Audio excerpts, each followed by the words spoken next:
হঠাৎ লুঙ্গি পরার রহস্য কি? সম্প্রতি চিত্রনায়িকা বুবলি লুঙ্গি পরে যে ভিডিও প্রকাশ করেছিল সেই ভিডিও বেশ নজর কেড়েছিল দর্শকদের।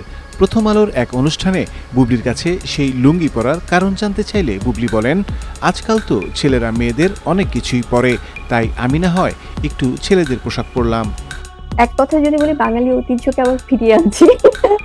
না, জোকস অ্যাপার্ট, আসলে লুঙ্গির ব্যাপারটা ছিল অবশ্যই এটা আমাদের আপকামিং সিনেমা জঙ্গলি, যেটির সাথে কানেক্টেড। সেটা আমাদের একটা প্রমোশনাল ব্যাপার ছিল এবং আমাদেরকে এর মধ্যে জঙ্গলির জন্য আসলে লুঙ্গিতে দেখা যেতেও পারে আরো।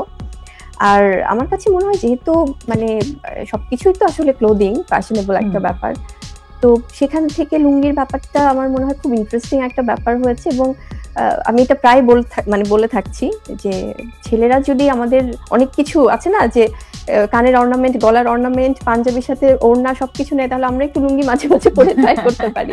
একজন দর্শক বুবলির কাছে জানতে চায়, শাকিব খানের সাথে আপনার কোনো সিনেমা রিলিজ হওয়ার সম্ভাবনা আছে কিনা। এই প্রশ্নের জবাবে বুবলি বলেন, এই প্রশ্নটা আমি প্রায় পেয়ে থাকি। থ্যাংক ইউ রব্বানী ভাই আপনার প্রশ্নের জন্য। এটা আসলে প্রজেক্টের উপর ডিপেন্ড করবে, কারণ আমরা তো আমাদের আছে না যে ব্যক্তি লাইফের বাইরেও আমাদের আরেকটা লাইফ আছে, প্রফেশনাল লাইফ। তো সেখানে যদি সবকিছু মিলে প্রজেক্ট পছন্দ হয় দুজনের, অবশ্যই দেখা যেতে পারে।